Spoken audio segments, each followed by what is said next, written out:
fürsətdir, yaydır, dəyərləndirin, istirahət edin, yaşıllığı bol olan yerlərə gedin ki, bu bizim bilirsiniz ki, əhval-ruhiyyəmizə, mental vəziyyətimizə də öz təsirini göstərir. Amma şəhərdə də şəhər sakinlərinin ən çox sevdiyi istirahət növündən biri yayda çimərliklərə üst tutmaqdır. Əlbəttə ki, bu da istirahətin gözəl bir növüdür.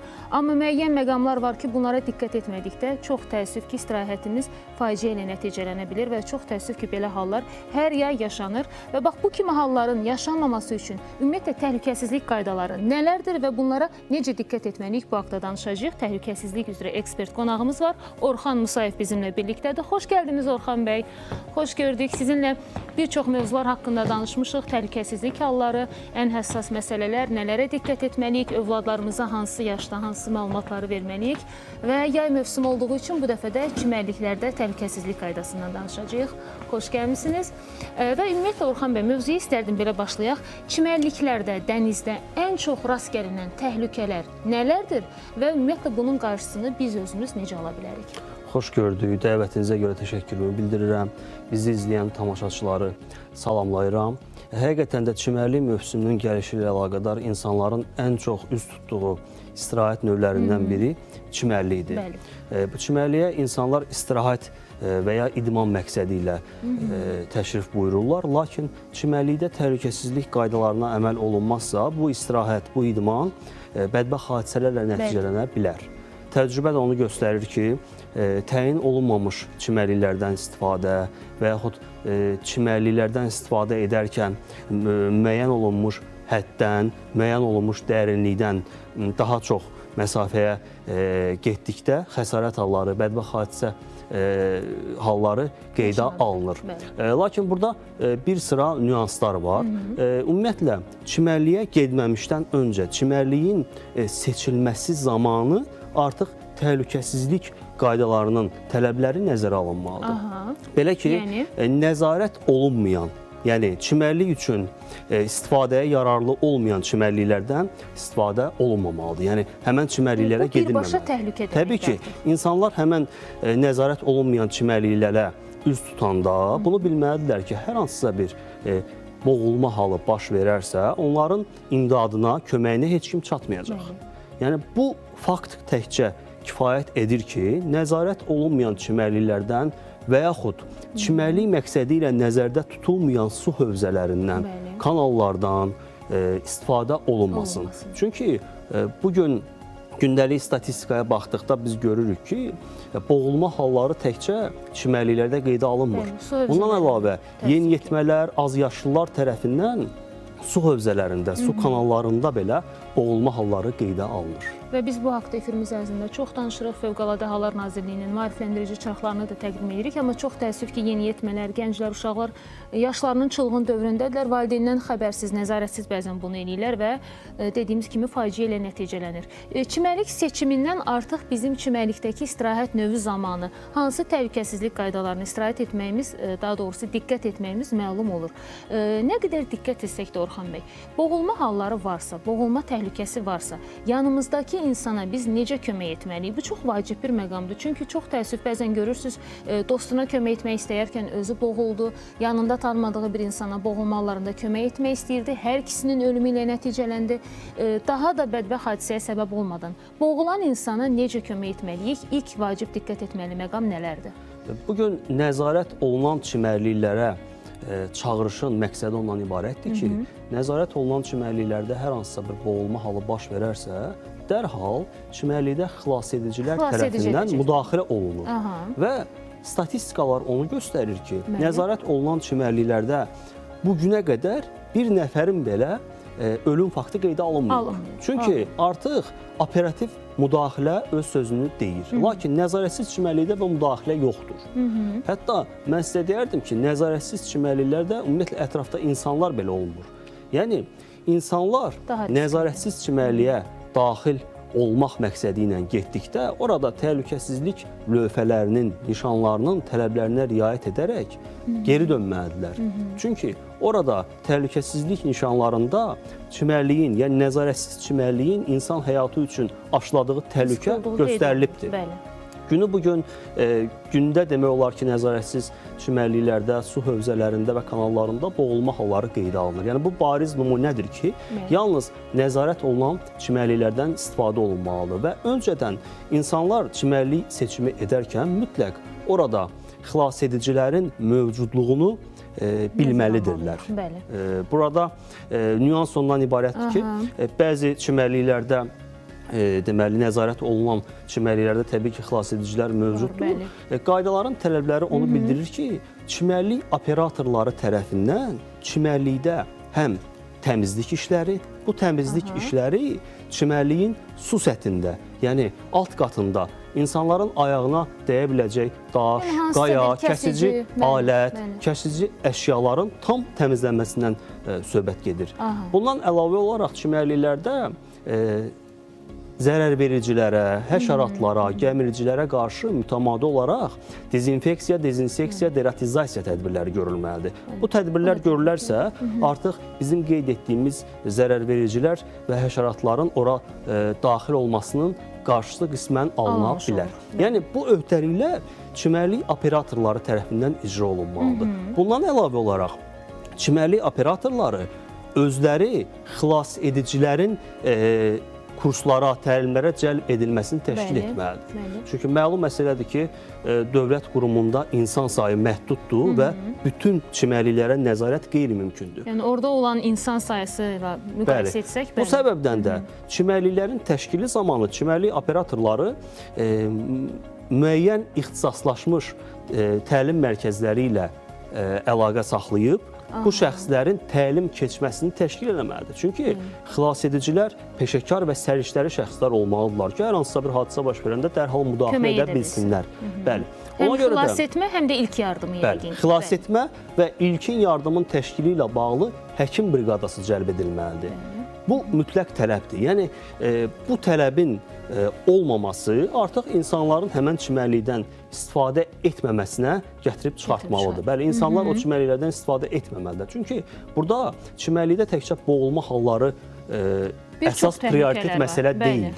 Çimərliklərdə məsələn gün vurma halları baş verə bilər. Ağır gün vurma halları dediyiniz kimi hansısa ziyanvericilərin, həşəratların, suda olan hansısa digər canlıların belə deyək ciddi bir zədə yetirməsi, bundan əlavə digər məqamlar. Bu arada xilasedicilərdən danışmışkən qeyd edeyim ki, dövlət nəzarətində olan bütün çimərliklərdə əslində xilasedicilər var, lazımi texniki qurğular da var ki, boğulma halları olarsa, təhlükəli bir hal olarsa, Orxan bəyin dediyi kimi həm xilas etmə, həm də ilkin tibbi yardım göstərilsin. Amma özəl çimərliklərdə isə xilasedicinin olması yalnız sahibkarın öz boynuna düşən öhdəlikdir ki, bunu təmin etsin.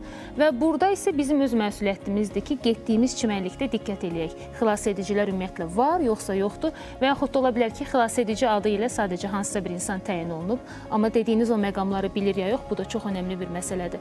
Bundan əlavə Orxan bəy, ola bilər ki, sadəcə kiçik bir təhlükə anı yaşandı, kiçik bir boğulma halı yaşandı. Özümüz, yaxınımız kiminsə vasitəsilə artıq sudan çıxarıldıq. İlkin yardım da burada çox önəmlidir. Çünki boğulma halı olmasa belə çoxu su, belə deyək də, dəniz suyunu udmuş ola bilər insan, hovuz suyu ola bilər. İlkin yardım necə göstərilməlidir? Həkim briqadası yoxdursa?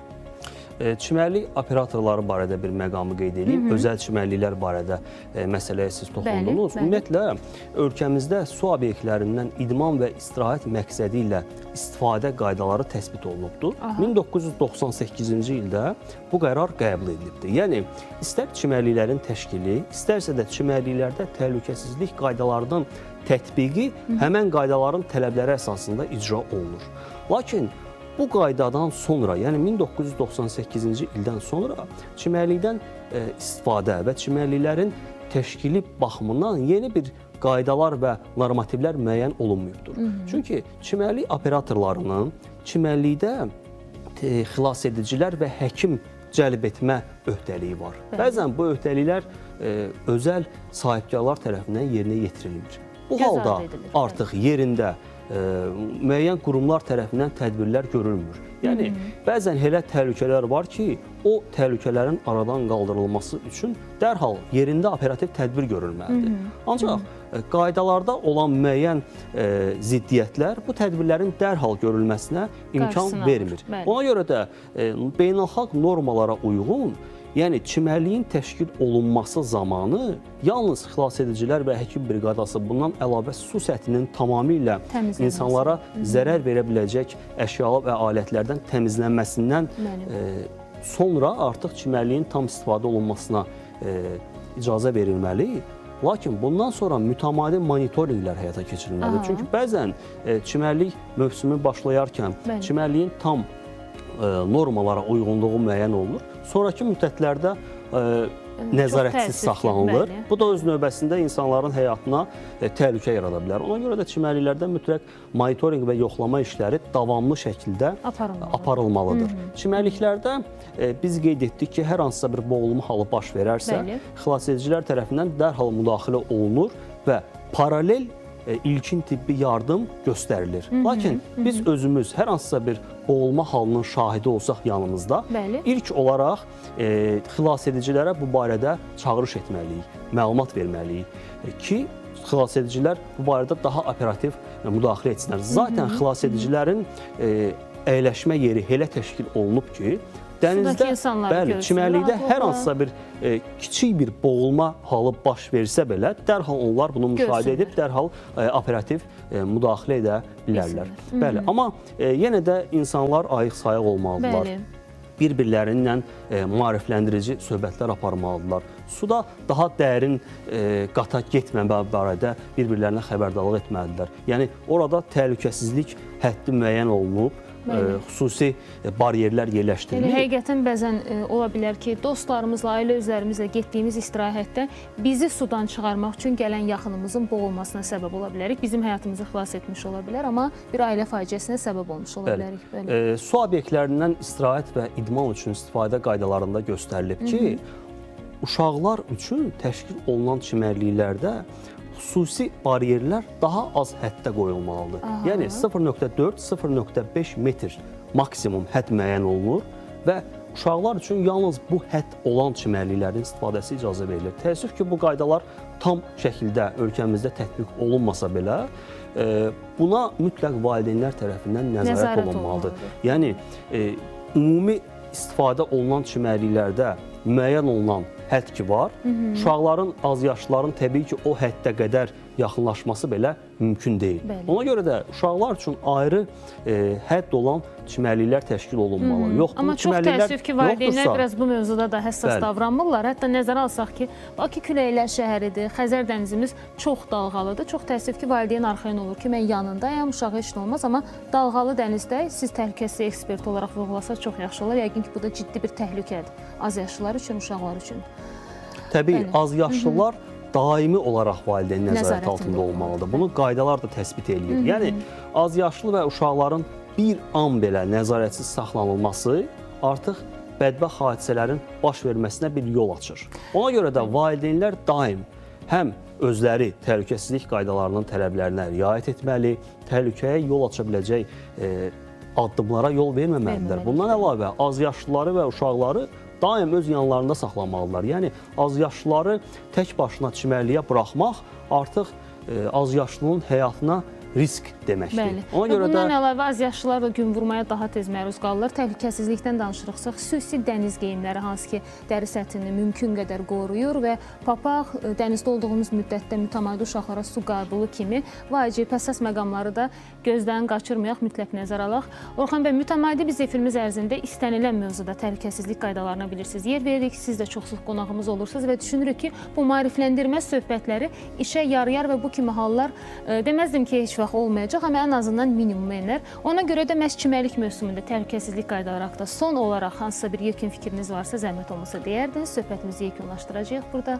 İnsanlara əsas çağırış və müraciət ondan ibarətdir ki, çimərliyə getməzdən öncə düşünsünlər, düzgün olan çimərliyi seçsinlər və seçdikləri çimərliyin ərazisində belə təhlükəsizlik qaydalarının tələblərinə əməl etsinlər, ayıq-sayıq olsunlar və təhlükələrə yol aça biləcək hadisələrə imkan verməsinlər. Çünki boğulma halı təkcə insanın özünə deyil, ailəsi üçün də böyük faciə və böyük ağrılara səbəb olur. Ona görə də həm özümüzü, həm yaxınlarımızı, əzizlərimizi bu cür təhlükəli hadisələrdən qorumalı, çimərlikdə tam təhlükəsizliyimizi təmin etməliyik.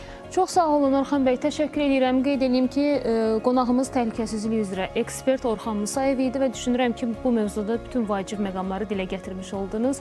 İştirakınız üçün təşəkkür edirəm sizə Orxan bəy. Və əgər təhlükəsizlikdən danışırdıqsa son olaraq, təmizlik də təhlükəsizliyin bir hissəsidir. Odur ki, çox təəssüf sosial şəbəkələrdə müəyyən videolar görürük ki, bu bizim hər birimizi üzür, incidir və hətta insan bir balaca utanır bunu eləyən insanların yerinə. Odur ki, getdiyiniz dənizlərdə sizdən sonra gələn insanların təhlükəsiz, zövqlü, gözəl bir şəkildə dincəlməsi üçün təmizliyə də diqqət edin. Bu çağırışı da ətrafda hər biriniz dənizə gedən, sıx-sıx gedən insanlara siz də etməyi özünüzə borc bilin, dəyərli izləyicilər. Beləliklə, günə davamı izlədiniz. Bir efirimizin daha sonuna gəlib çatdıq və əgər efirimiz ərzində sizin yay tətilinizə müsbət təsir edəcək hansısa mövzulardan danışmağımızı istəyirsinizsə, sizi narahat edən bəlkə hansısa məqamlar var, sujet şəklində təqdim etməyimizi istəyirsinizsə, bizə mütləq müraciət eləyin. Bugün də bizi izlədiyiniz üçün təşəkkür edirəm. Dilinizdən təşəkkür, qəlbinizdən sevgi əksiyi olmasın. Qismət olarsa görüşərik.